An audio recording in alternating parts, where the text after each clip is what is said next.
Bonjour. Alors je vais vous faire une communication qui va être peut-être un peu plus rapide que ce qui était prévu, puisque entre les communications de Réjeanne et puis de Sylvie donc hier et ce matin, en fait il va y avoir des redites. Donc je vais passer très vite sur certaines parties que j'avais prévues. Alors le titre principal, La Gaule au miroir de la Méditerranée, donc tout de suite pour prévenir, ça va être un miroir déformant, voire un miroir de fête foraine. Euh, alors le sous-titre, Importation de céramique hellénistique en Gaule à la fin de l'âge du fer. Alors la définition du cadre, ça va être la Gaule en général. Alors pas la façade méditerranéenne qu'a présenté Réjeanne ce matin. On va dire l'intérieur, à peu près tous les départements de France, voire une partie de la Suisse, mais sans compter ceux qui ont une façade sur la Méditerranée.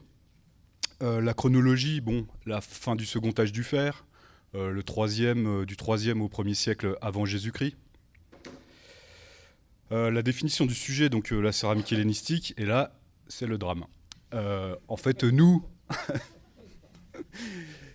qui ne voyons pas la mer quand on ouvre nos fenêtres le matin, alors la céramique hellénistique, première question, c'est qu'est-ce que c'est? Alors, bonne question. En se renseignant un peu, on s'aperçoit que c'est quelque chose. Enfin, la période hellénistique, c'est après la mort d'Alexandre jusqu'à la conquête de l'Égypte, ou la mort de Cléopâtre. Quelque chose entre la fin du IVe siècle, si je me rappelle bien, jusqu'à la fin du 1er siècle avant Jésus-Christ. Pour ce qui est de la céramique, donc si elle est hellénistique, c'est qu'elle doit avoir un rapport avec la Grèce.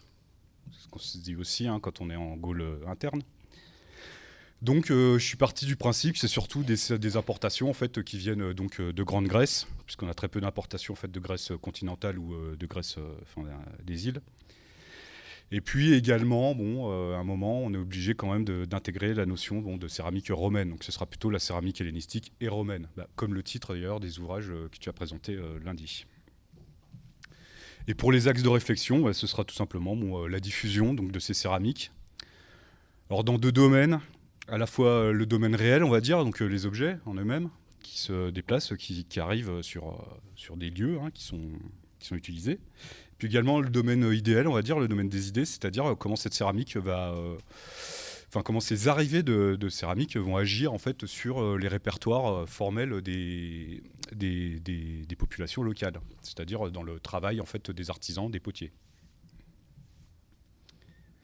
Alors, je vais commencer par vous présenter en fait un peu un panel général sur les importations en Gaule, donc au 3e, 1er avant. Et puis, je vais finir ma communication, du coup, c'est pas pour meubler, mais presque, sur en fait un site, donc le site de Toulouse, de la Zacniel. Donc c'est un site qui a été fouillé, dont le rapport a été rendu très récemment, et qui est en fait un site d'agglomération de plaine du 2e siècle avant, qui se situe donc à la frontière, en fait, qui est à la fois chronologiquement entre avant la conquête de la Transalpine et puis après, et puis également qui va être à la frontière en fait entre les limites de cette Transalpine et puis de la Gaule celtique.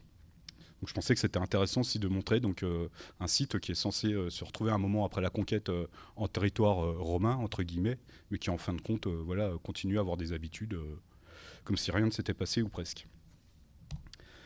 Alors petit rappel, pour remonter dans la chronologie, la céramique attique, alors la carte, elle n'est pas à jour, notamment on voit qu'il manque toute la... Enfin, cette carte est un peu ancienne, il manque toute la vallée du Rhône et puis la Méditerranée. En fait, la carte qu'a présentée Réjeanne tout à l'heure était quand même beaucoup plus parlante. En fin de compte, cette carte-là, c'est surtout pour montrer les relations qu'il y avait entre on va dire l'Italie du Nord, l'Italie padane, et puis le territoire hallstattien, Hallstatt occidental, au nord des Alpes. Alors on voit qu'en fait là il y a des gros ronds, mais si on regarde en fait la légende, les gros ronds là c'est quand il y a plus de 100 fragments. Bon, la majorité c'est des sites où on se trouve en dessous de 100 fragments, voire 10 fragments. Donc là pareil, en fait quand on parle de céramique attique, en fin de compte c'est des volumes qui sont très faibles. Bon, là c'est pour les amphores grecs, mais toujours pareil, Réjeanne a présenté des cartes qui étaient quand même plus parlantes. Alors toujours pareil, on grise en fait la façade méditerranéenne, parce que comme il y en a partout, ça nous évite de mettre des milliers de points. Et puis là c'est surtout également montré donc, la vallée du Rhône, et puis ensuite la vallée de la Saône, et puis toujours pareil, les contacts avec le domaine alstatien du nord des Alpes. Là encore, hein, c'est sur des volumes très faibles. Alors, quand on parle importation, pour la fin du premier âge du fer, puis le début du second, bah, on pense tout de suite, donc, bien entendu, aux tombes princières. Donc, les tombes princières, des princes alstatiens, hein, qui datent de l'Athènes ancienne. Puisque, voilà. Et puis, donc, on a déjà des importations céramiques de cette période. Donc, voilà, ici, donc une coupe qui vient de la tombe de Vix. Ici, une Nokoé, donc, qui vient de la tombe de Lavaux, hein, qui était encore... En fait, dans ces tombes, en fin de compte, les importations de céramique, elles sont très faibles. C'est 1, 2, 3 pièces. Ce qui est important, là, c'est pas la céramique, c'est ça, c'est ces trucs-là qui sont à côté, là. Le cratère en bronze, enfin les cratères en bronze, en fait, qu'on retrouve. En fait, la vaisselle de luxe pour les élites, donc le haut de la société, le haut de la pyramide de la société à cette période, c'est pas la céramique, c'est la vaisselle en bronze. En fait, les endroits où on retrouve le plus de céramique, alors bien entendu c'est à côté des élites, mais c'est également, comme a montré Réjeanne pour Port-Sec, à chaque fois, en fait, c'est dans des zones d'atelier.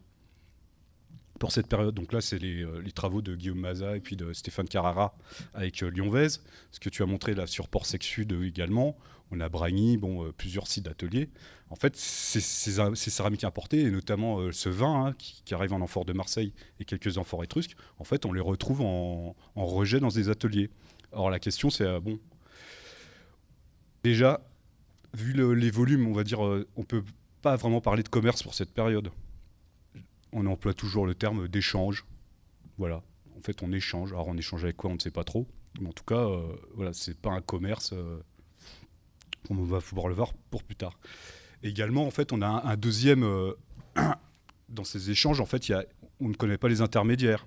Est-ce que les princes alstatiens sont en contact direct avec des marchands hors d'Italie ou du sud de la Gaule, ou est-ce que entre le sud de la Gaule et puis le nord des Alpes, il y a encore des intermédiaires, en fait, où on déplace petit à petit donc le mobilier, en fait, voilà, par redistribution. Par contre, ce qu'on pense, c'est que le mobilier importé qui se retrouve donc dans ces tombes, dans ces ateliers, sont serment redistribués. C'est-à-dire qu'en fait, il est destiné au départ à l'élite, qui ensuite la redistribue donc à une autre catégorie de population, donc une population productive, donc les artisans. Puisque dans ces ateliers, on produit principalement donc, du mobilier en bronze, des fibules, un peu d'armement, des choses comme ça. On ne retrouve jamais ce mobilier en fait, importé en fait, sur les établissements ruraux de cette période. On n'a pas de... Pour le Hallstatt final ou pour l'Athènes ancienne, alors, on n'a jamais d'amphore de Marseille ou de céramique attique. On les retrouve principalement en fait, dans les ateliers qui sont généralement ce qu'on pense être au pied des résidences princières. Oui, ou dedans ou au pied. Voilà. Tout ça pour dire qu'en fait, on a aussi un deuxième niveau d'échange où là, on a une redistribution certainement en interne à la société hallstattienne, enfin en tout cas de l'Athènes ancienne. Alors, pour faire un parallèle pour ce que je vais présenter tout à l'heure, on a également à cette période donc déjà des emprunts en fait, aux importations dans la céramique locale. Ici, par exemple, on a des cruches en céramique, donc qui viennent bien entendu là encore d'une résidence princière, puisqu'elles viennent de Vix, c'est les travaux de David Bardel, où en fait on imite en céramique des formes de vaisselle métallique. Donc ici une cruche. Alors le problème c'est qu'en fait, pour ceux qui connaissent un peu la vaisselle, en fait on a plusieurs, en fait cette cruche-là n'existe pas telle qu'elle est en vaisselle métallique. En fait c'est des emprunts à de la vaisselle qui vient d'étrurie, peut-être de grande graisse, et puis on a fait un espèce de syncrétisme avec des morceaux pour finir par créer quelque chose en fait en fin de compte complètement nouveau, où on reconnaît les influences bien entendu méditerranéennes, mais le potier gaulois va créer quelque chose de nouveau. Bon, je parle gaulois, hein, voilà. Donc déjà dès cette période, on a voilà on va dire un syncrétisme des formes, enfin on prend un peu, on pioche en fait dans les formes qui passent pour recréer en fait quelque chose de complètement nouveau. Alors, ce qu'a montré tout à l'heure Réjeanne, à partir du 4e et puis au 3e siècle avant Jésus-Christ, en fait, on a apparemment une chute donc, des importations.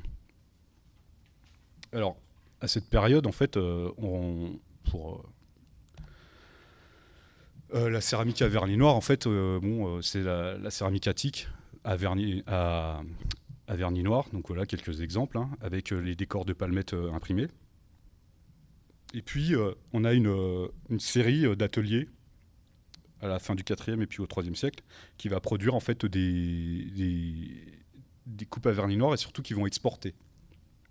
Alors l'atelier des petites estampilles, avec principalement donc ces bols, hein, c'est Pocola je crois. Également l'atelier de Rosas, donc Rhodes, qui est juste au nord d'Ampurias. Toujours pareil, hein, ces bols, une des productions les plus communes. Alors là, je vous ai mis on la reconnaît aussi également aux palmettes, enfin aux décorations imprimées, avec les 3 palmettes radiales, les monogrammes Pi Alpha Rho, et puis également Nikia Ion en croix, qui sont assez caractéristiques donc, des ateliers de Rosas. On a également un peu de céramique de l'ère punicisante, avec des productions donc, de Carthage ou plutôt du nord de l'Afrique. Et puis également donc, des productions de Marseille avec, donc là j'ai mis quelque chose, c'est laid. Ce qui a montré en fait Réjeanne ce matin, donc avec des productions à vernis noir pseudo-attique de Marseille. Alors bon, en fait on se retrouve avec tout un tas d'ateliers qui produisent du vernis noir et qui les exportent en Méditerranée occidentale. Alors Carthage, plutôt avec ça va à peu près jusqu'au Maroc, Rosas, Marseille, Rome, Naples aussi, puisque à la fin au milieu du 3e, on commence d'avoir les premières exportations de Campagnana, et puis Athènes. Alors une des hypothèses de la multiplication de ces ateliers qui vont exporter, hein, c'est qu'en fait la céramique attique à vernis noir n'arrive quasiment plus en Occident, et que du coup pour suppléer à la demande, en fait, on va créer des ateliers qui vont, eux, exporter, mais en plus petite quantité. Bon, c'est une des hypothèses. Je crois qu'elle n'a même plus d'actualité maintenant. Mais bon. Alors, pour ce qui est de la Gaule interne, à cette période, voilà, je vous ai mis là les sites de la fin du 4e et du 3e siècle qui ont livré en fait de la céramique d'importation. J'en ai oublié un en fait, je m'en suis rappelé tout à l'heure. Bon. On a 2 fragments à Toulouse, des timbres Lucius Sora, qui serait de la 2e moitié du 3e. On a 2 fragments à Lacoste, un vase avec un vase de Calès, et puis peut-être un autre vase de Calès, toujours pareil, 2e moitié, milieu 3e. Une production attique à Saintes de toute fin du 4e, début du 3e siècle. Un vase à Bourges avec estampillé Nikia, donc des ateliers de Rosas. Deux fragments à peu près sûrs de céramique de Rosas également, donc à Aulnat, dans la banlieue de Clermont-Ferrand, pour le 3e siècle. Peut-être, alors, une anse de cratère où j'arrivais pas à trouver la provenance, en fait, qui a une pâte un peu claire avec surtout un vernis plombé, métallique gris, argenté. Du coup, ça m'a fait penser à ce que tu as montré lundi, là, aux productions de Volsini. Mais bon, elle fait 3 cm. Donc, voilà, ça va être dur. Mais voilà, c'était... voilà. Un fragment ou 2 peut-être de l'Arina identifié par Jean-Paul Morel, donc qui viendrait de Théano, donc c'est-à-dire à proximité de Calès, hein, donc Campagnie du Nord. Et puis pour le PEG, mais bon là est-ce qu'on est en Méditerranée ou est-ce qu'on est en Gaule interne, avec je crois 1 ou 2 vases de petites estampilles. En gros, là, pour le troisième, fin 4e, 3e siècle, on a peut-être ça se compte sur les doigts de la main. Enfin, les deux doigts des deux mains. Enfin, les doigts des deux mains. Et j'ai oublié également une tombe du 3e siècle, en fait, qui est au Plessis-Gassot. Alors, je sais plus quel aéroport. C'est l'aéroport de Charles de Gaulle, avec une tombe ou 2 kilix à vernis noir, une tombe de guerrier. Et en fait, là, ils viennent, eux, ils sont de provenance de nord de l'Italie. Là, on a peut-être, plutôt que on va dire des échanges, ou plutôt en fait là une personne qui s'est déplacée et qui est revenue d'Italie du Nord, en fait, et qui s'est fait enterrer avec de la vaisselle qu'il a ramenée d'Italie du Nord. Alors, vous voyez que le dossier est très maigre, hein. On aurait pu rajouter la vaisselle métallique, donc, ce qu'a fait Anne-Marie Adam, je crois, dans un article de l'AFEAF de Clermont-Ferrand, donc de 2007. Okay. Voilà, où il n'y a pas beaucoup plus de points, hein. C'est vraiment, voilà. Alors pour ces périodes, à la fin du 4e et surtout le 3e, en fait, on a très peu d'importations. On n'en avait pas beaucoup avant. Alors là, pour ces 2 siècles-là, on en a encore moins. Bien entendu, rien à voir avec les importations du 2e siècle et puis du 1er siècle avant Jésus-Christ. C'est-à-dire... alors là, c'est la carte que nous a montrée Fabienne. Elle est si fière. Des importations d'amphores. Donc on voit que toute la Gaule est concernée. Même le sud de l'Angleterre. Une partie de l'Europe. Bon... surtout que on a des axes privilégiés, hein, avec donc le sud de la France, le sud-ouest, la vallée du Rhône et de la Saône.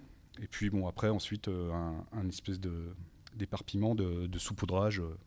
Mais là, ici, on est sur 2 siècles. Alors, pour ce qui est de la vaisselle hellénistique, bien entendu, ça va être les importations donc, de céramique à vernis noir, hein, et notamment donc, de céramique campanienne et la campanienne A. Alors la céramique campanienne, la définition par Nino Lambolia, en fait, il y a 3 types qu'il appelle céramique. C'est la céramique dite campanienne universelle, puisque c'est la seule à être soi-disant exportée. Donc A, B et C.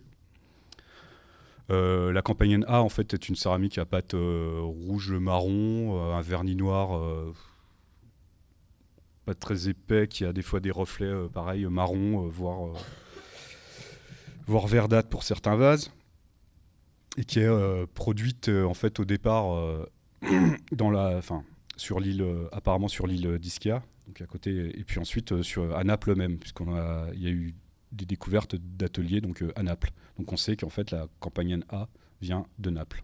Et elle est produite, donc la production commence à la fin du 4e, elle est quasiment pas diffusée, elle est surtout produite à partir du milieu du 3e, et puis surtout au 2e siècle avant Jésus-Christ.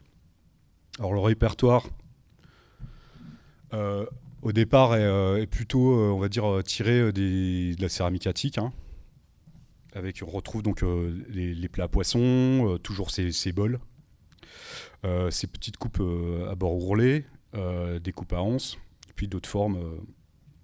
Là, on est donc sur la production ancienne, hein. Pour la campagnana, la production archaïque, pour la campagnana ancienne, donc celle qui va être plus exportée, donc là on est au milieu du 3e jusqu'au début du 2e siècle avant, on continue à retrouver donc ces formes toujours tirées du répertoire attique, mais on a d'autres formes qui apparaissent, donc des bols avec des décors surpeints, des plats assiettes, ici, toujours ces coupes à anse, donc quelques goutous. Et puis surtout, en fait, le répertoire ensuite, le répertoire on va dire classique, donc c'est-à-dire celui qui va être le plus importé en Gaule interne. Donc quelque chose entre 175 avant et puis le tout début du 1er siècle avant Jésus-Christ. On voit que là, ça se modifie, on a de plus en plus de formes basses et ouvertes, de moins en moins de coupes à anse, et puis des bols et des coupes.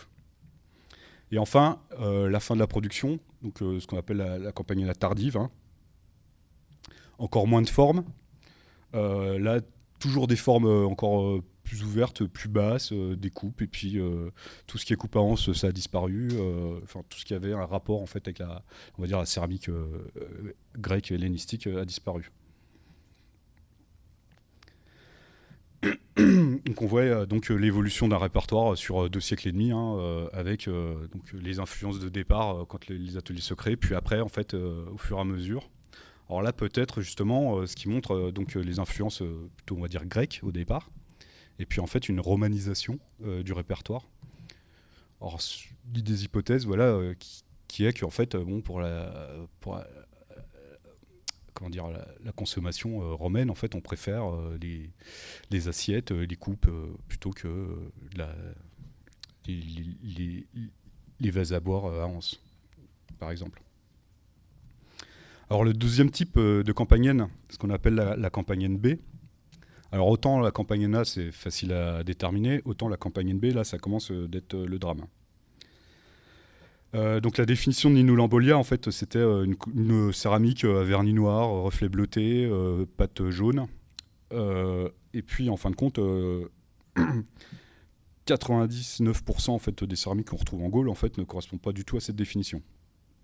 Alors Jean-Paul Morel, lui, dans sa thèse d'état qu'il a publiée en 81 là, sur donc, la céramique campanienne, enfin déjà avant, mais là, bon, avait donc proposé de créer des sous-types à la campanienne B avec la céramique campanienne B-oïde, c'est-à-dire une céramique en fait qui serait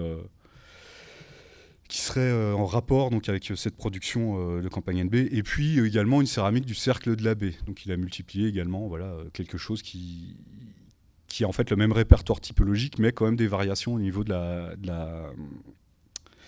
technologie de production. Alors en fin de compte, récemment, en Espagne, avec Jordi Principal et puis la voilà, Albert Rivera, en fait, ils ont repris en fait dossier pour montrer qu'en fin de compte, quasiment toute la céramique campanienne B, en fait, qui arrive, donc que ce soit en Espagne ou en Gaule, en fait, ce sont de la céramique des ateliers de Calès.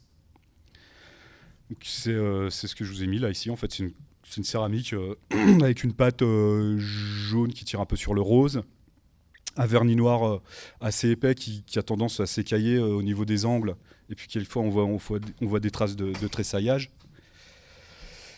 Et alors voilà, donc on sait que la campanienne B qui est principalement consommée, enfin importée, en fait vient de Calès. Alors pour arranger le tout, en fait on avait une autre appellation de céramique de Calès qu'on réservait jusque-là en fait à la céramique à relief. Donc voilà un exemple de céramique donc, qui imite bien souvent en fait, donc de la vaisselle métallique.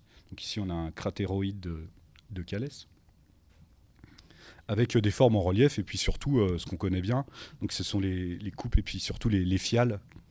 Les fiales avec des décors sur le fond à relief. Donc ça, on avait déjà identifié en fait qui venait des ateliers de Calès. Alors en fin de compte, avec les travaux aussi de Luigi Pedroni, on s'est aperçu qu'en fait ces ateliers donc, produisent pendant plusieurs siècles. Et puis au sein donc, de la production de ces ateliers à relief, il y a également ce qu'on nomme nous la campanienne B, béoïde. En fin de compte, donc en Espagne, donc ils ont repris tout ça pour essayer de proposer en fait une typologie de cette céramique. Donc la céramique à vernis noir de Calès ou la céramique campanienne B calénienne. Oui, bon. En fait là ils n'ont pas mis enfin il y a les formes mais on ne voit pas les reliefs. Donc se mêle donc avec la céramique à relief également une production qui n'est pas à relief et qui elle rappelle également le répertoire d'ailleurs de la campanienne A. Cette production-là, en fait, elle est très peu importée. Enfin, pour la phase antique, elle est très peu importée en Gaule. Ça va être surtout la variante moyenne, ici, avec les bols Lambolia 1, les Pixie de 2, 3, et puis surtout les plats Lambolia 5. Et puis également la variante tardive, qui, elle, va devenir... en fait, majoritaire dans les importations de vernis noir en Gaule au 1er siècle avant Jésus-Christ. Alors là, c'est les planches donc, de propositions pour la variante tardive. Là, je vous ai mis un vase en fait parce que c'est également en fait il y a très peu de décors en fait sur le fond de ces céramiques, mais un des décors typiques qu'on associe donc à ces ateliers, c'est ces vases à losanges. Donc ça, c'était pour la céramique donc campanienne B. Donc maintenant, en fait, qu'on est à peu près sûr. D'ailleurs, il y a eu des analyses faites par Maurice Picon dans les années 90, qui a bien montré qu'en fait, la majorité des campagnes NB de Gaulle interne venaient en fait des ateliers de Calais. Alors pour le troisième type de céramique, ce qu'a présenté également donc Sylvie hier, à vernis noir, donc ce serait la campagnenne C. Alors là, c'est encore plus problématique. C'est une céramique à pâte grise, avec normalement un vernis noir qui adhère mal et qui recouvre que l'intérieur des vases et le haut du vase à l'extérieur. Donc ça, c'est la définition, on va dire, de l'Ambolia. Mais en fin de compte, on a des productions de céramique à pâte grise et à vernis noir au 1er siècle avant, qui ne viennent... alors, Nino Lambolia avait déterminé que cette céramique à pâte grise venait de Sicile, mais en fait, on a toute une série de productions à pâte grise qui ne viennent pas de Sicile, qui ne sont pas en fait de la campagnenne C d'après la définition classique, en fait, qui sont simplement des vernis noirs à pâte grise. On en a par exemple dans l'épave de la Madrague de Gien, on a une production, on a des vases à pâte grise qui ne viennent pas de Sicile. On a d'autres ateliers qu'on connaît en Italie du Nord également, et puis peut-être dans la vallée du Rhône. Guillaume Mazat a peut-être même identifié un atelier donc, de céramique à vernis noir et à pâte grise de la première moitié du 1er siècle à Lyon, à Lyon-Saint-Jean, sur la rive gauche de la Saône. Donc voilà, en fait, au 1er siècle avant, on a également une série donc, de productions à vernis noir et à pâte grise, donc on maîtrise mal en fait, les lieux de production, mais qui arrivent en fait en Gaule. Bon, alors, en beaucoup moins, en quantité beaucoup moindre que les campagnes B. Alors, jusqu'ici, donc, pour la céramique hellénistique, voilà, la céramique à vernis noir, deuxième, premier avant, mais on a également d'autres productions qui viennent des colonies grecques ou d'Italie, et notamment de Grande Grèce ou du sud de Marseille. En fait, donc, les céramiques à pâte claire. Alors, je vous ai mis des photos. Voilà, enfin, Réjeanne a posé quelques tessons également. Les types principaux, en fait, les formes principales qui sont apportées en Gaule pour la fin du 3e et puis les 2e, 1er siècle, en fait, ce sont des cruches et des mortiers, principalement. Alors là encore, problème, c'est qu'au départ, donc, la céramique à pâte claire, on l'a pensée produite à Marseille, mais en fait, il y a une multiplicité des pâtes. Donc on a certainement de la production de Marseille, mais on a également de la production d'autres ateliers dans le sud de la Gaule, puis également des ateliers en fait, directement d'Italie. On a des formes en fait, qui rappellent donc, la production grecque, par exemple ces cruches à bord sortant, puis avec le lance qui revient sur le col. Mais on a également des productions ici, ces cruches, ces petites olpées, enfin cruches olpées, avec des bords à bourrelet, qui, elles, rappellent plutôt des productions peut-être qui viendraient d'Italie. Donc tout ça, c'est tout à pâte claire. C'est des pâtes qui varient en fait, entre le jaune jusqu'au beige rosé, mais avec des lieux de production qu'on connaît encore très mal. Et peut-être d'ailleurs encore, donc, toujours les travaux de Guillaume Mazat sur Lyon, décidément, peut-être même des productions encore plus haut dans la vallée du Rhône, puisqu'il aurait, toujours sur ce site de Lyon-Saint-Jean, en fait, on aurait une production dès la première moitié du 1er siècle avant Jésus-Christ, en fait, de ces cruches. Alors un autre type de production, là, toujours pour la céramique commune, ce sont les céramiques italiques, enfin les communes italiques. Principalement donc des pâtes des pâtes rouges briques, voire marron, avec des dégraissants de sable volcanique. 3 types de formes principales à apporter, donc surtout des mortiers. Donc on a une diversité, mais en fait ce sont surtout ces 2 types-là, 8E et 8F qui sont apportés. Et puis des plats à four, accompagnés de leur couvercle. Donc apparemment, vu les types de pâtes et tout, ce seraient des productions donc, de compagnie au sens large. Alors, les céramiques campaniennes, les céramiques à pâte claire et puis ces communes italiques, en fait, sont les principales importations. Ensuite, on va dire qu'on a d'autres importations gauloises qui sont un peu plus anecdotiques. Alors, par exemple, des lampes, quelques lampes à vernis noir. Alors, les plus communes sont ce qu'on appelle les bitrons coniques, enfin de l'Esquilin, hein, qui proviendraient en fait, elles, des ateliers de Campagnenne A. Et puis, on a des séries d'autres lampes, là, qui seront plutôt du deuxième siècle, début du 1er siècle, avant Jésus-Christ. Puis, d'autres productions qui viendraient, Latium, Campagny, et puis d'autres ateliers. Et puis, pour la fin de la période, au milieu du 1er siècle et puis après le 1er siècle avant Jésus-Christ, donc ces lampes à Grenti qui, elles, seraient produites donc, toujours en Italie, mais également dans d'autres ateliers du sud de la France. Alors, d'autres importations, donc là, pareil, assez anecdotiques, donc les céramiques catalanes, avec la production, on va dire, typique qu'on retrouve en Gaule, donc les pichets. Ces pichets à une anse, c'est ce qu'on appelle les gobelets à une anse dans le Latara. Bon, des pichets. Là, je vous ai mis en fait la première mention en fait de la découverte de céramique catalane en Gaule interne, donc celle de Perrichon à Aulnat, qui donc avait déjà repéré en fait ces importations. Alors il y en a très très peu. Hein, c'est toujours dans la céramique ibérique. De la peinte, de la céramique peinte ibérique, et notamment ce qu'on appelle les sombreros des copas. Donc si, là, en fait, c'est des calatos peints. Quelques vases à parois fines. Alors, se conserve mal, hein, mais c'est principalement, je crois que c'est les formes 1 et 2, c'est-à-dire des gobelets fusiformes avec des bords à crochet. Puis également un autre type d'importation, donc les ungentaria, donc des petits vases alors à parfum, à baume, à ce qu'on voudra. Donc toujours à peu près le même type, hein, c'est des petits vases fusiformes.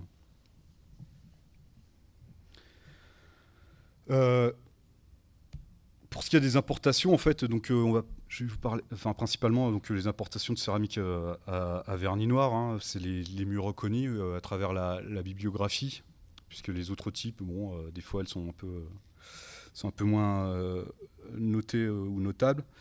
Donc pour l'article qu'on avait fait donc avec Fabienne sur les importations, hein, au deuxième premier avant, donc ici on a toujours dans cette même base de données, j'avais cartographié donc les importations de céramique à vernis noir, donc des 2e, 1er siècle avant Jésus-Christ.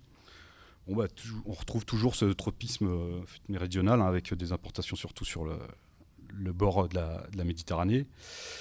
Beaucoup également dans l'ouest, enfin dans le sud-ouest de la France. Hein. Et puis également, on voit à la sortie de la vallée du Rhône et surtout la vallée de la Saône, et puis le territoire arverne.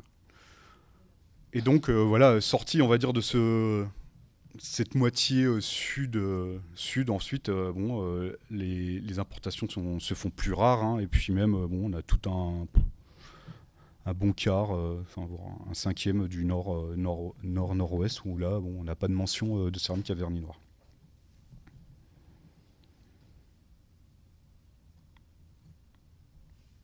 Bon, je repasse. J'ai remis la carte des amphores pour voir. Voilà, on voit à peu près on suit à peu près les mêmes axes de pénétration avec peut-être des vases qui vont un peu moins loin. Alors au niveau de la chronologie, j'avais travaillé surtout sur le centre-est avec donc le pays Arverne et Duin, un peu Ségusiave et puis le Forêt avec ici. Et donc j'avais listé une soixantaine de sites en fait qui livraient donc des céramiques à vernis noir du 2e, 1er siècle avant Jésus-Christ. Et là j'ai pu également travailler en chronologie, ce qui est un peu plus dur sur l'ensemble de la Gaule, hein, mais bon, sur un plus petit territoire, on peut commencer déjà d'essayer de voir si on a des évolutions au niveau de la chronologie. Alors ce qu'on voit, c'est que dans la première moitié du 2e siècle, on a très peu de sites, hein, qui livrent des céramiques à vernis noir. Et ce sont principalement en fait, donc, des agglomérations ouvertes, des grosses agglomérations gauloises qui se forment à la fin du 3e et puis dans le courant du 2e siècle, donc, qui précèdent les Oppidas.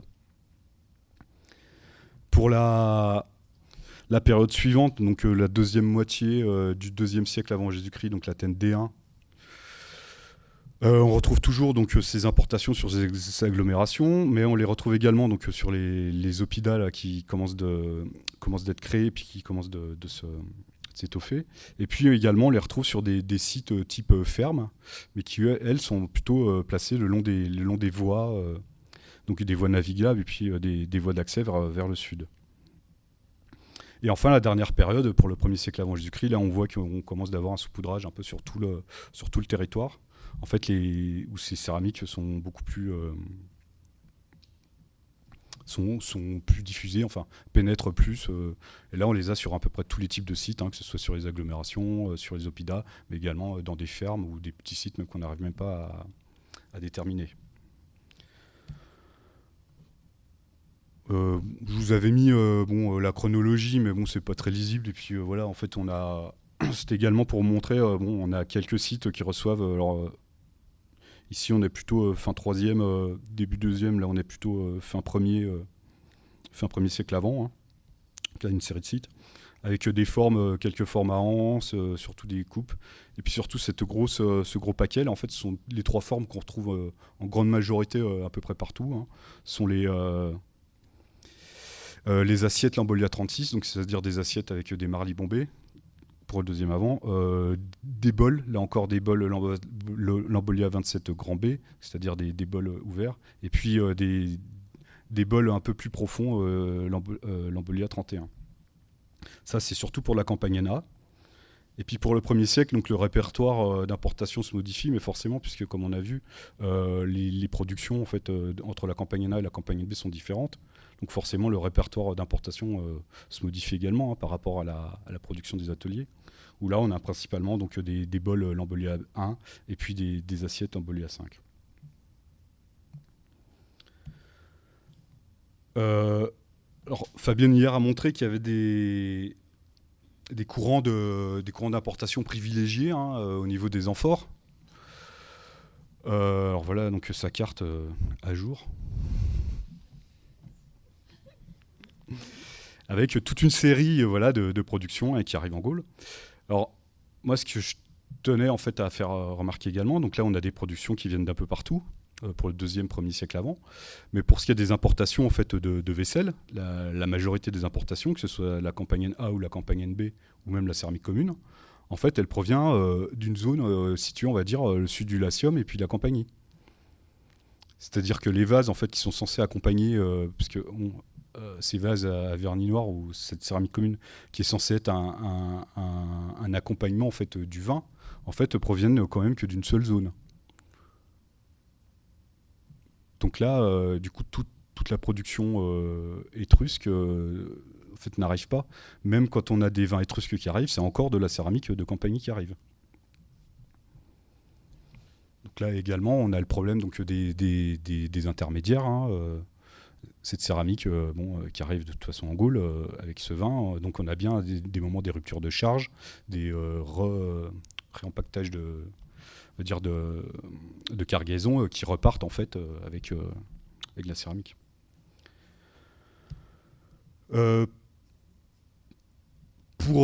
C'était pour illustrer rapidement également peut-être des faciès des faciès particuliers d'importation. Donc ici là c'est un atelier de production qu'on connaît de petits gobelets à vernis noir, donc qui est situé à Aquin, donc c'est le sud du Latium.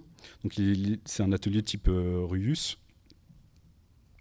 Et en fait, on les reconnaît assez facilement parce qu'il y a des estampilles en fait, sous le pied, ici à cet endroit. Et en fait, l'étude, la majorité donc, provient de la zone, on va dire, de la zone de production, mais également, on a une grosse partie qui en fait est exportée dans le Languedoc et notamment dans le sud-ouest de la France. Là, on a un atelier donc, qui produit localement, mais qui est exporté, et puis qui est exporté principalement en fait, dans une zone assez restreinte en fait, de Gaule. Qui est le sud-ouest. Donc là, peut-être encore des contacts privilégiés entre certaines zones, certains ateliers avec des commerçants peut-être qui sont déjà sur place en Gaule. Il y a un autre type également de diffusion, c'est la diffusion des personnes. Alors là, je vous présente en fait un type de céramique qui est la céramique non tournée de Marseille. Donc c'est une production qui est surtout centrée sur le 2e siècle avant Jésus-Christ, qui commence un peu au 3e et puis également au 1er. En fait, c'est de la céramique culinaire grecque. qui est produite à Marseille, qui est certainement produite par les Grecs et qui n'est pas tournée. Donc elle est montée à la main. J'en ai amené, je crois, je pourrais vous montrer tout à l'heure. Les principales formes en fait, qu'on retrouve, en fait, c'est la céramique donc, pour cuire à la grecque, c'est-à-dire des marmites à fond rond, ou des grands plats à fond bombé ou à fond plat.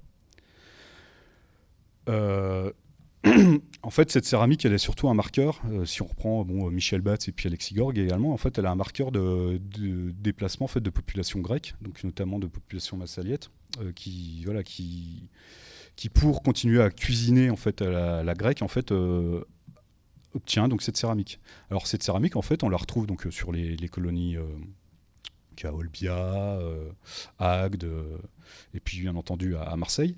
Mais également un autre point où en fait on la retrouve en assez grand nombre, c'est à Toulouse. Et il y en a quasiment nulle part ailleurs, parce qu'il y en a très peu à Latte, il y en a très peu aussi également à Narbonne, mais il y en a un assez grand nombre en fait à Toulouse. Alors une des propositions donc là d'Alexis Gorgue et puis de Michel Batz, en fait, c'était là on a un déplacement de population, c'est-à-dire des marchands grecs, donc qui viennent d'une colonie, hein, peut-être même de Marseille même, en fait, qui sont installés donc au cœur d'une agglomération du IIe siècle avant Jésus-Christ, au milieu d'une population celtique, ibéro-celtique, mais qui continuent en fait à vouloir en fait cuisiner à la grecque. Donc qui amènent en fait leur batterie de cuisine. D'ailleurs, si on remarque, donc ça, cette photo en fait, elle vient de Toulouse. Je reviendrai. Ah bah non, en fait, on voit pas parce que l'image est de mauvaise qualité. Mais en fait, ce sont des céramiques qu'on pose directement sur le feu. Donc le fond en fait a des traces de chauffe. Ce qui n'est pas du tout le cas en fait des céramiques gauloises de cuisine.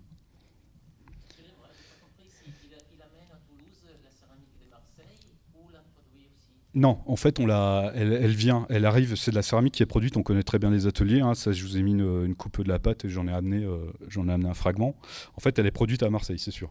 En fait, elle se déplace avec les colons, c'est des batteries de cuisine hein, pour de la cuisine grecque, et on les retrouve que dans des milieux fortement hellénisés, du sud de la Gaule. Et puis on en retrouve également beaucoup à Toulouse. Donc une des hypothèses, c'était que en fait, c'est des colons qui sont arrivés avec leur batterie de cuisine. Et d'ailleurs, quand on a les stigmates de passage au feu de ces plats, en fait, on voit bien qu'ils sont posés directement sur le feu, donc ils servent à cuisiner à la grecque.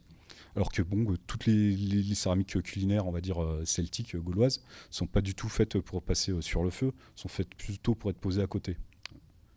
Donc ça, c'était deux exemples. Alors peut-être des contacts privilégiés avec certaines zones entre l'Italie et puis la Gaule. Également peut-être des déplacements de population où là, elles se déplacent, donc des populations qui arrivent en fait avec leurs vaisseliers. Donc là, on n'est plus dans du commerce. Hein.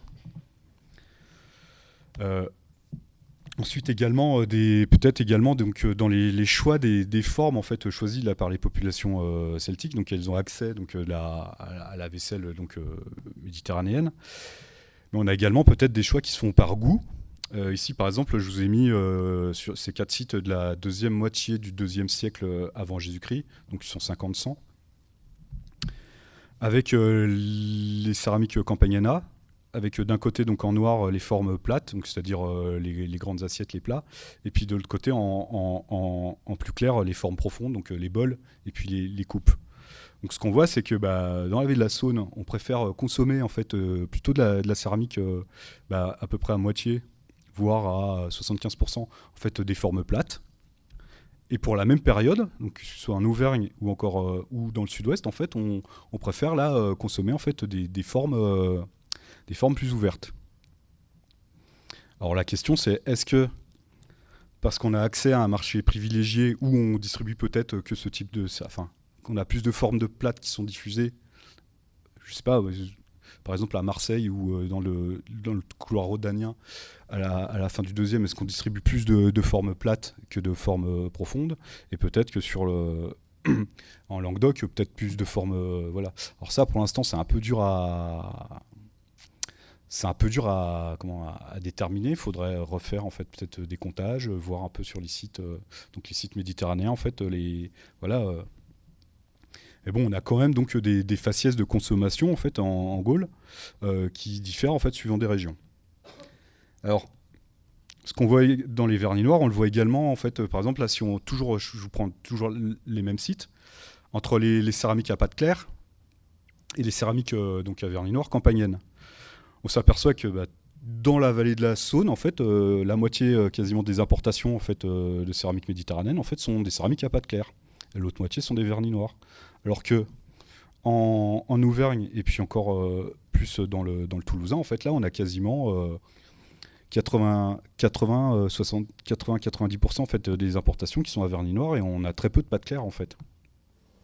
Donc là également, même dans les différents types de céramique importée, on a également des choix qui sont faits. Alors, pour rester sur les pâtes claires, si on prend les formes de cruches, ce qu'on voit, c'est qu'on a la vallée de la Saône, en fait, ce sont des cruches qu'on appelle républicaines, hein, ces petites cruches avec des bords à bourrelets. Alors que dans le sud-ouest, on n'a pas ces cruches-là, mais on a plutôt des cruches de type grec, massaliette. Pour l'Auvergne, on va dire entre les deux, c'est à peu près, c'est à peu près partagé. Donc là, on a, voilà. Ça pourrait montrer là, par exemple, que en fait, justement, c'est ça les problèmes d'accès en fait au marché, qu'on a des endroits.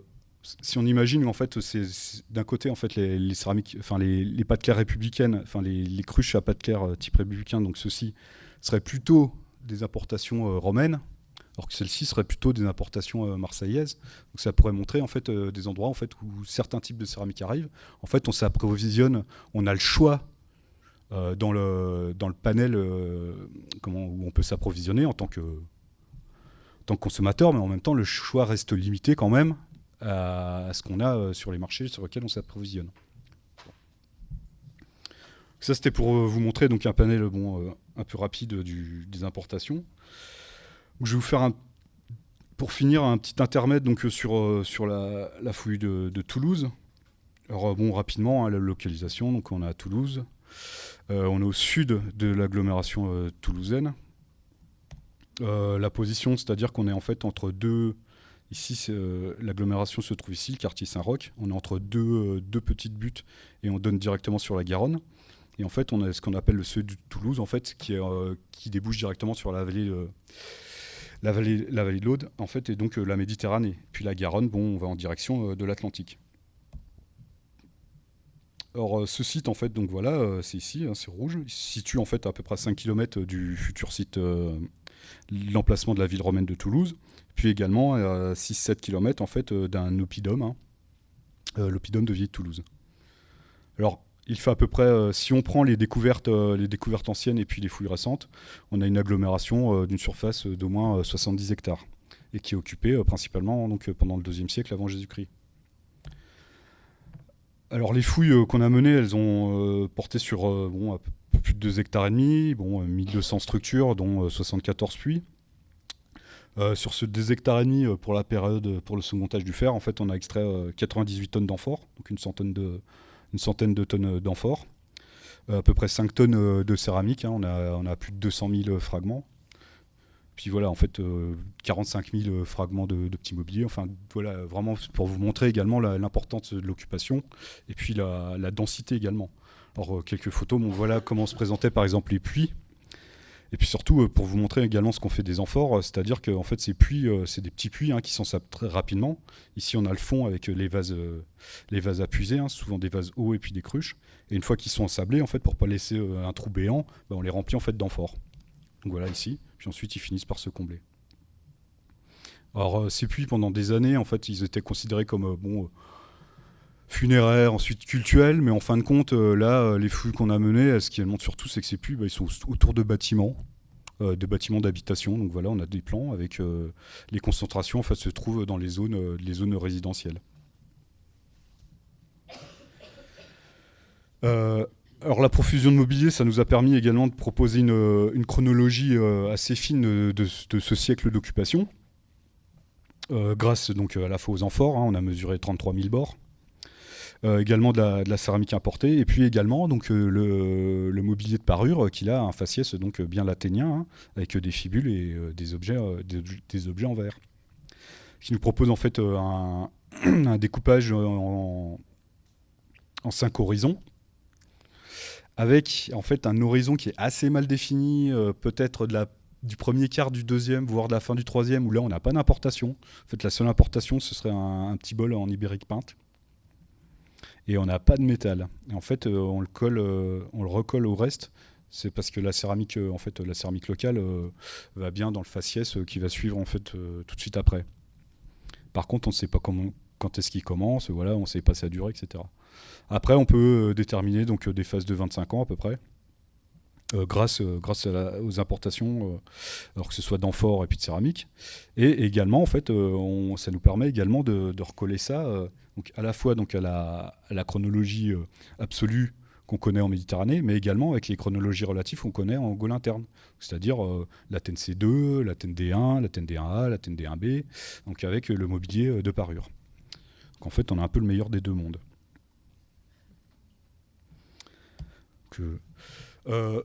Pour ce qui est de l'occupation, en fait, on a au tout départ un tout petit noyau qui va s'étendre de plus en plus pour, au dernier quart, donc après 125 avant Jésus-Christ, en fait, avoir l'intégralité en fait, de la zone fouillée, certainement de l'agglomération qui va être occupée. Et puis à la fin du IIe siècle et au tout début du 1er siècle, en fait, on a une rétractation de l'habitat. En fait, l'habitat se vide assez rapidement, en moins d'une génération, pour des raisons inconnues. On n'a pas de traces de combat, de choses comme ça. Mais en fait, l'habitat est déserté assez rapidement. Donc voilà, on a une rétractation en quelques petits points. Et puis après, ensuite, au tout début du 1er siècle avant Jésus-Christ, en fait, l'habitat n'est plus du tout occupé. On n'a plus aucune trace d'occupation. Alors, le mobilier aussi nous a permis également de voir en fait, qu'on a des zones privilégiées avec des zones domestiques, c'est-à-dire on retrouve donc du mobilier domestique où on fait également de la mouture, du tissage, des choses comme ça, mais également beaucoup d'activités artisanales avec des quartiers. Or c'est pas des quartiers à la grecque, des quartiers bien orthonormés, etc. On dirait plutôt des bulles, des bulles de production, mais qui sont bien séparées les unes des autres, avec à la fois du travail du fer, qui est associé assez souvent d'ailleurs au travail de la corne, des zones où on découpe peut-être pour faire de la dinanderie, des choses comme ça, donc des alliages cuivreux, du bronze, des zones où on le fond, donc qui ne sont séparées en fait des zones où on le découpe, des zones où également on travaille le plomb, et puis surtout on a une énorme zone de boucherie avec, on a calculé, on a plus de 5000 têtes en fait, de bovins qui ont été abattus sur place et découpés pendant à peu près une vingtaine, 20-25 ans. Pour ce qui est de l'économie, donc là je vous présente par exemple une carte de répartition des monnaies. Alors j'ai enlevé les monnaies à la croix, donc produites sur le territoire tectosage, le territoire de Toulouse. On voit bien qu'en fait Toulouse se trouve entre deux zones, donc la zone méditerranéenne avec des bronzes, les bronzes languedociens et puis les bronzes catalans qui arrivent, et puis également avec des monnaies qui viennent des cités de l'ouest de la Gaule. Puis on a Potin-Leuc qui s'est perdu. Voilà. Pour montrer donc, que Toulouse là, se trouve également donc, entre deux zones. Alors c'était aussi pour montrer qu'en fait là on parle beaucoup d'importation méditerranéenne. Mais bon, si on parle de commerce, c'est qu'il y a un échange.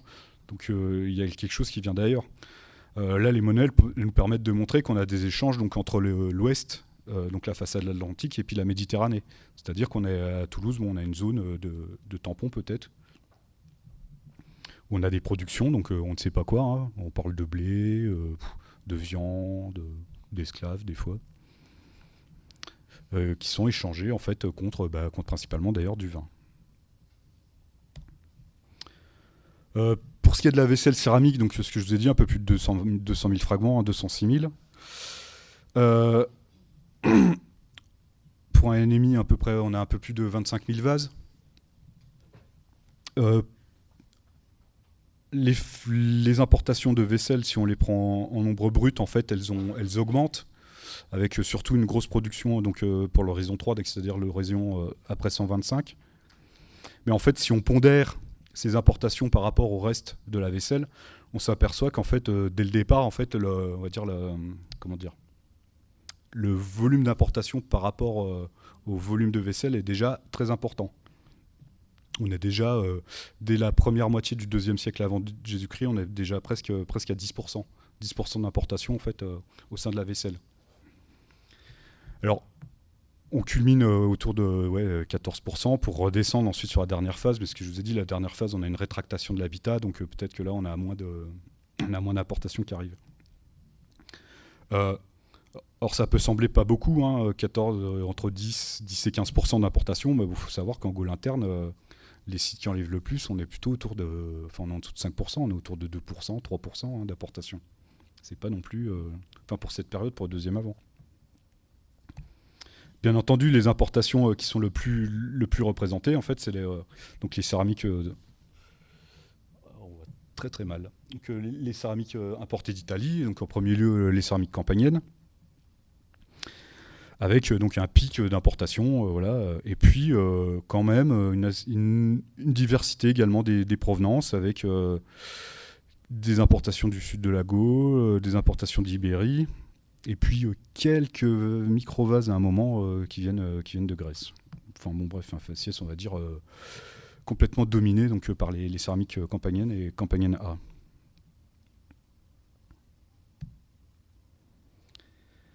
Alors, pour parler en fait de, comment dire, de l'évolution en fait du répertoire de la céramique, là ici je vous mets en fait la proportion entre la céramique non tournée et puis la céramique tournée, mais là locale, hein, pas du tout importée.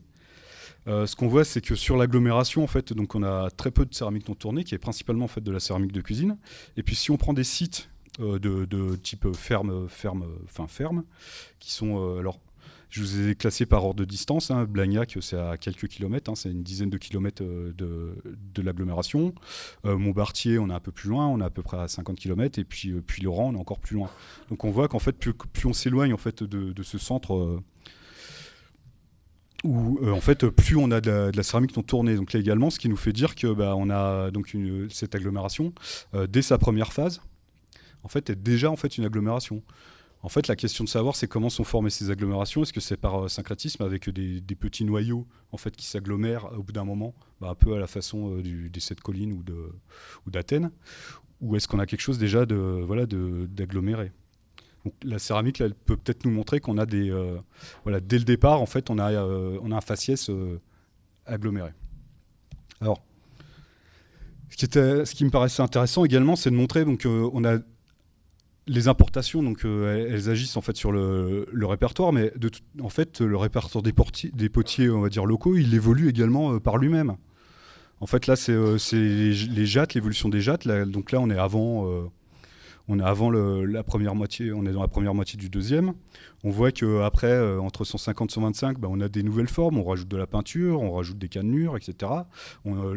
La forme évolue, et puis à la fin, on a des formes qui sont de plus en plus anguleuses, etc. C'est-à-dire qu'en fait, le répertoire local, il évolue déjà lui-même. En fait, on a une technicité en fait, des artisans qui augmente avec le temps puis avec la production, sans qu'il y ait besoin en fait là de contact avec la Méditerranée. Donc là en fait c'est quelque chose, on va dire là une évolution en fait due peut-être à la technicité donc de l'artisan, enfin des artisans en fait qui augmentent au fil du temps.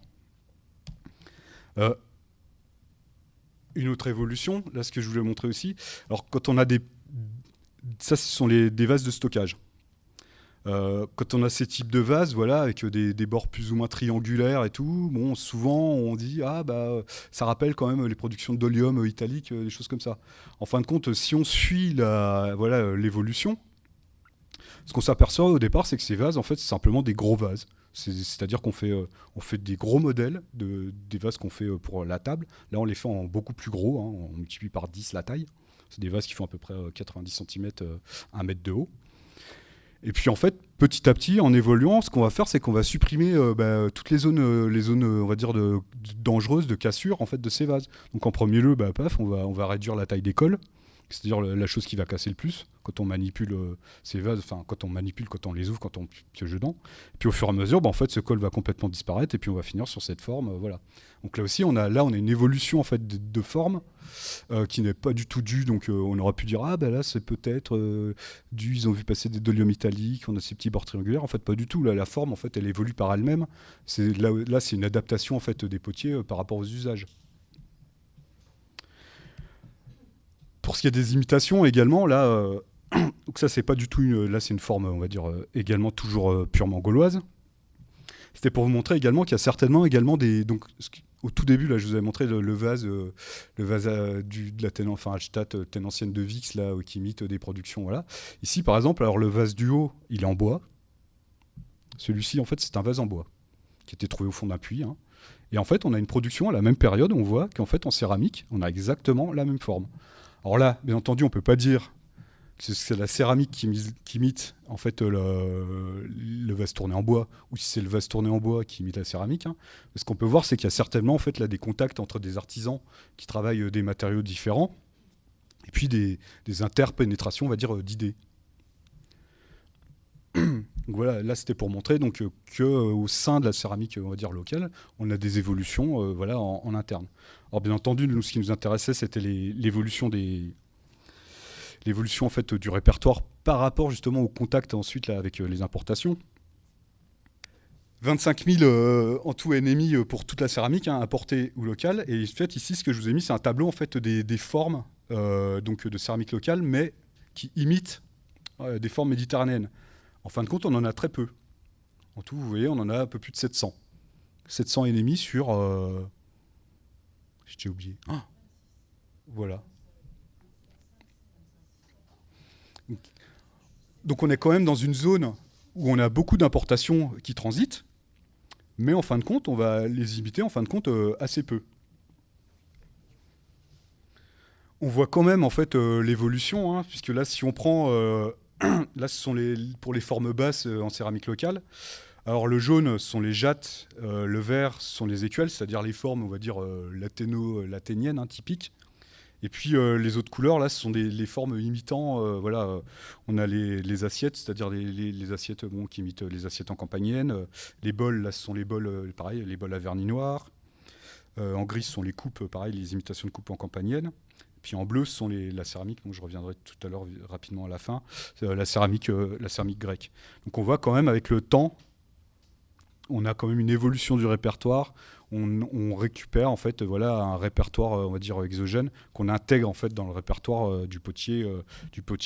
Mais on a quand même une période où on voit passer beaucoup d'importations. 20-30% en fait sont des imitations et puis les 70 autres % sont des formes purement gauloises. Ce qui est intéressant à Toulouse également, c'est qu'on a réussi à mettre en évidence en fait une production locale d'un vase en fait. Donc là, je vous ai mis une photo d'un fond de puits là en haut. Donc trouver l'intrus. Donc bon, en fait, il y en a deux. Hein. Ici, c'est une céramique en puritaine, mais il y a ça. Alors cette production à pâte orange. Alors elle est peut-être locale ou en tout cas, on va dire régionale, hein, pour pas voilà.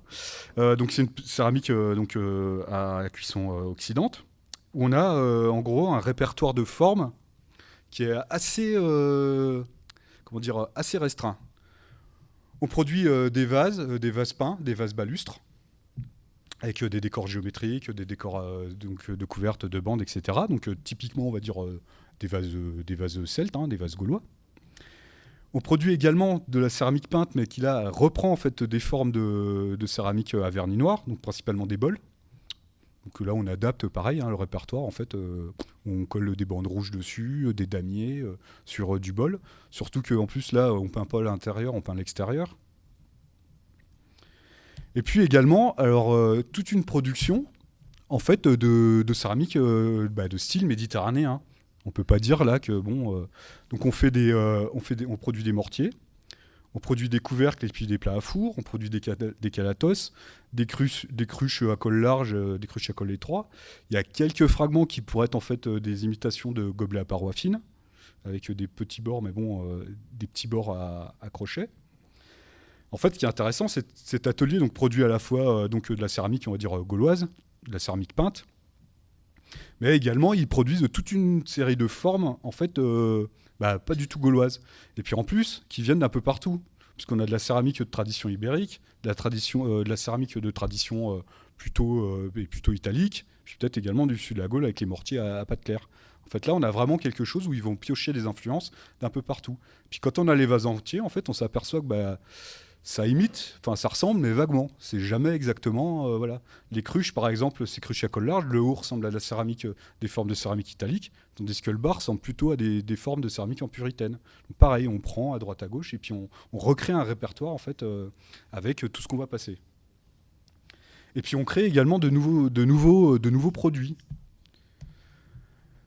Alors on a un type de forme, donc il y a très peu d'exemplaires, hein, mais voilà. En fait, on peut pas dire en fait ce que c'est. Enfin, on peut pas dire ce que c'est. Quand on les a trouvés, les premières, je me suis dit bon, c'est des couvercles. Sur certaines, il y a de la peinture rouge à l'extérieur. Elles ont des bords à crochets. On se dit c'est des couvercles. Sauf donc quand on a des fonds, c'est des petits fonds sur pied bas. Sauf que dans certains de ces couvercles, ils sont toujours à crochet, ils sont toujours peints à l'extérieur. Et à l'intérieur, ben, on a du quartz pilé. Donc on a l'impression qu'en fait, ce sont des mortiers. Ils sont en céramique locale. Donc là, on produit un truc en fait qui est complètement qu'on trouve nulle part ailleurs en fait. On en a encore quelques exemplaires en fait dans le sud-ouest, mais là on produit quelque chose en fait qui est un couvercle mortier. Or ça et qui en fait puis la forme on la trouvera pas voilà, à part la fonction peut-être de mortier, on la trouvera, la forme non, on la trouvera jamais dans le répertoire méditerranéen en elle-même quoi. Donc là pareil en fin de compte on va produire quelque chose qui va être complètement sorti à la fois d'ailleurs là on n'est même plus dans du répertoire lathénien puis on n'est même plus dans du répertoire méditerranéen, on est dans un truc faut en dire toulousain quoi, enfin toulousain tectosage je sais pas quoi. Alors tout à l'heure je reviens là sur la céramique Massaliette. Donc à gauche en fait ce sont les deux formes qui sont apportées, donc c'est grands plats, enfin c'est l'opade et puis c'est chitraille. Je parle pas très bien grec. Et on va les imiter en fait en céramique locale. Alors déjà on va imiter qu'une seule des deux formes, hein. Donc c'est-à-dire la forme plate ouverte. En fait celles-ci en fait ce sont des céramiques globulaires, hein, des grosses marmites à fond rond. Et en fait on va imiter que cette forme-là. Donc ici à droite on a des imitations. Et deuxièmement, alors excusez-moi, c'est un dessin pathétique, c'est moi qui l'ai fait. Bon. C'était pour vous montrer également voilà, les types au niveau de la cuisson. Pour la céramique grecque, on la pose directement à même les braises. C'est pour ça qu'en fait on a des traces. On a les fonds en fait, de ces céramiques qui portent des traces de suie, de chauffe. Pour vous montrer, bon alors le principal ustensile de cuisine gaulois, c'est le pot à cuire. C'est un pot en fait à fond plat, qu'on pose pas dans la braise, mais qu'on pose certainement à côté, où là on cuit autre chose dedans, peut-être des ragoûts, des choses qui cuisent assez longtemps. Alors assez souvent on a des traces de flamme sur les côtés des vases.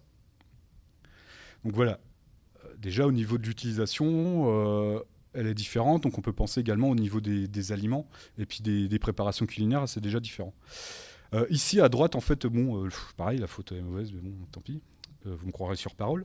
Ça c'est une des imitations de céramique Massaliette, céramique naturelle Massaliette, en pâte locale. Et en fait, tous les fonds, d'ailleurs toutes ces céramiques, vu la pâte, ne sont pas des céramiques culinaires. Elles ne peuvent pas passer au feu. C'est des céramiques, c'est pas de la pâte grossière, hein, c'est de la céramique tournée, lissée, fumigée, etc. Donc c'est pas de la céramique culinaire.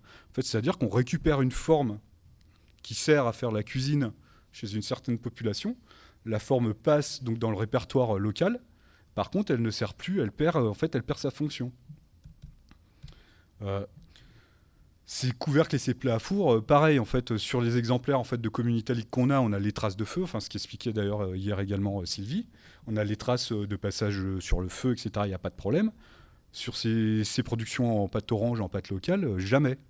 C'est-à-dire que là aussi, on a le répertoire en fait, passe, on va dire, dans la culture matérielle locale, mais on perd complètement en fait, la fonction en fait, de l'objet au départ, quoi.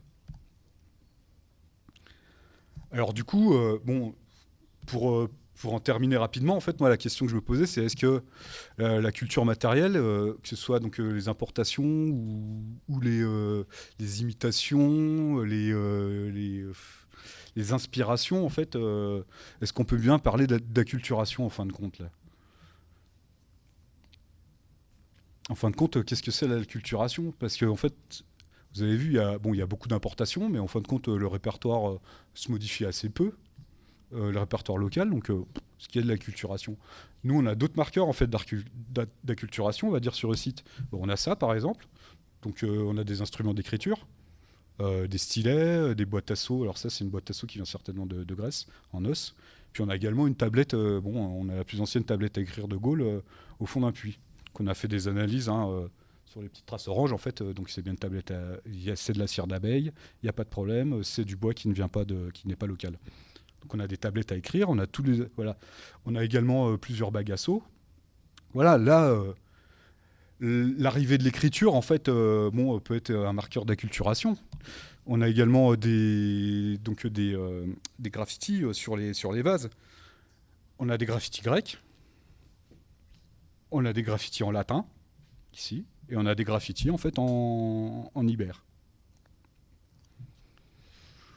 Est-ce qu'on a des noms gaulois? Pour l'instant, on n'a pas repéré de noms gaulois. Par contre, on a un truc, on a un petit fragment de céramique campagnana.